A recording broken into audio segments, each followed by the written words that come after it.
मैं भारत के खिलाड़ियों को मेडल जीतते हुए देखता हूँ या मेडल जीतने की खबर सुनता हूँ तो खुशी से झूम उठता हूँ, प्रसन्न हो जाता हूँ। सभी को बताता हूँ, देखिए मेरे भारत देश के खिलाड़ी ने मेडल जीता है। पोस्ट करता हूँ, लाइक करता हूँ, शेयर करता हूँ। ऐसे लोगों को सबके सामने लाता हूँ।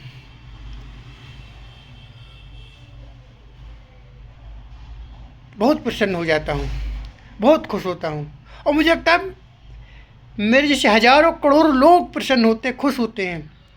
लेकिन इन प्रसन्नता के बीच, इन खुशियों के पलों के बीच एक सवाल भी चलता है कि हम 145 करोड़ होने के बाद मात्र 5-6 मेडल आए, उनमें से गोल्ड भी नहीं है कोई। क्यों नहीं है? इस सवाल लोगों के बीच चल रहा है। तो इस सवाल का जवाब मैंने पाने की कोशिश की, लोगों से बात की, तो कुछ बातें निकल कर आई। क्योंकि जो खिलाड़ी जीत कर आ रहे हैं उनको पैसा दिया जा रहा है, मान सम्मान दिया जा रहा है, नौकरी दी जा रही है, उनके लिए बाजे बजाए जा रहे हैं, डांस किया जा रहा है, फूल मान सम्मान सब कुछ दिया जा रहा है।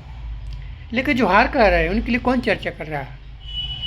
उनके लिए कौन साथ देने के लिए खड़ा होगा, ताकि वो फिर से एक नए विश्वास के साथ, नए जोश के साथ, नए जुनून के साथ, नए एक्साइटमेंट के साथ उठ सकें और अगली बार अपने देश के लिए, अपने शहर के लिए, अपने गांव के लिए, अपने परिवार के लिए फिर से जीत कर आएँ।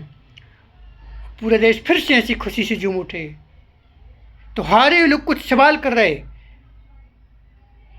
उन लोगों से जो बैठे कर ऐसे पोस्ट कर रहे 145 करोड़ होने के बाद हम गोल्ड नहीं जीत पा रहे, सिल्वर नहीं जीत पा रहे, मेडल नहीं जीत पा रहे। तो हारे हुए लोग कुछ सवाल कर रहे। वो सवाल क्या है कि हारे हुए लोग कहाँ जाएंगे? हारे हुए लोगों के लिए कौन दुनिया बसाएगा? उन पराजित योद्धाओं के लिए, तमाम शिकस्त खाए लोगों के लिए, प्रेम में टूटे हुए लोगों के लिए, सारी ज़िंदगी कहीं दाव लगाकर हारे हुए लोगों के लिए कौन दुनिया बसाएगा? कौन साथ देगा? वो बूढ़ा पिता जो अकेला रह गए, वो कल्पनाओं में खोए रहने वाला बच्चा जो परीक्षा में फेल हो गया, एक असफल लेखक, एक मैच हार गया खिलाड़ी, इंटरव्यू से फेल होकर वापस लौटा हुआ, और ऐसे तमाम लोग जिन्हें पता था वे सफल हो सकते, मगर उन्होंने असफलताओं से भरा रास्ता चुना। तो उन असफल लोगों के लिए कौन साथ देगा? उन असफल लोगों के लिए कौन हाथ आगे बढ़ाएगा? जो पराजित हुए, उन्होंने चोट खाए, धोखा खाया, ठोकर खाई, गिरे और गिर कर फिर खड़े हुए। क्या कोई ऐसी दुनिया होगी जहाँ हारे हुए इंसान एक दूसरे की हथेलियाँ थाम कर कुछ पलों के लिए खामोश रह सकते हैं, कुछ पल एक दूसरे के साथ अपने गम को मिटा सकते हैं? क्या जो हारे हुए लोग हैं, क्या उनकी उसमें कोई गलती थी?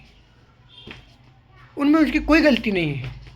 उन्होंने कारा सी सूरज की तरफ उड़ान भरी और उनके पंख पिघल गए। हारे हुए लोगों के लिए कोई जगह नहीं है, न किसी घर में, न किसी समाज में, न किसी गांव में, न किसी प्रदेश में।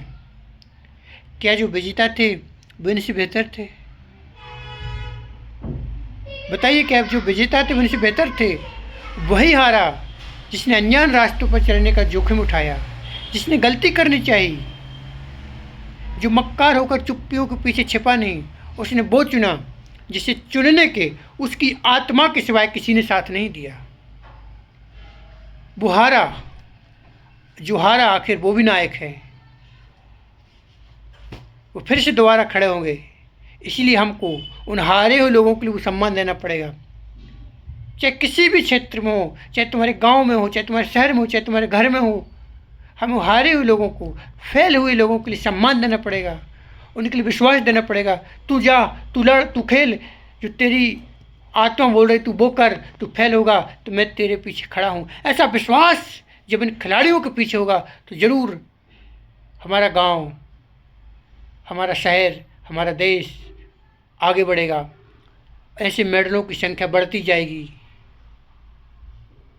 और हम बार बार खुशी से प्रसन्न हो जाएंगे, झूम उठेंगे। तो हारे हुए लोगों के लिए भी सम्मान करना पड़ेगा। जीते हुए का करिए, बहुत करिए, लेकिन हारे हुए लोगों के लिए भी सम्मान करिए। अब ज़रूरी नहीं है मैं ओलंपिक खिलाड़ियों के लिए ही ये बात मैंने बोली है। कोई परीक्षा में फेल हुआ, उसको दुत्कारी मत, उसको बोले तू कोई दिक्कत दोबारा करिए, तो फेल हो कोई दिक्कत नहीं, जिसमें तेरा इंटरेस्ट है उसमें आगे बढ़िए, हम साथ देंगे। तू फेल हो जाएगा मैं साथ दूंगा, मैं तेरे फाइनेंशियल सपोर्ट करूंगा, करोगे तो नहीं करो, इससे बोल तो सकते हो कम से कम। तो निश्चित रूप से नई प्रतिभाओं को मौका मिलेगा, नए लोगों के लिए मौका मिलेगा। इसी के साथ आप सभी का बहुत बहुत धन्यवाद।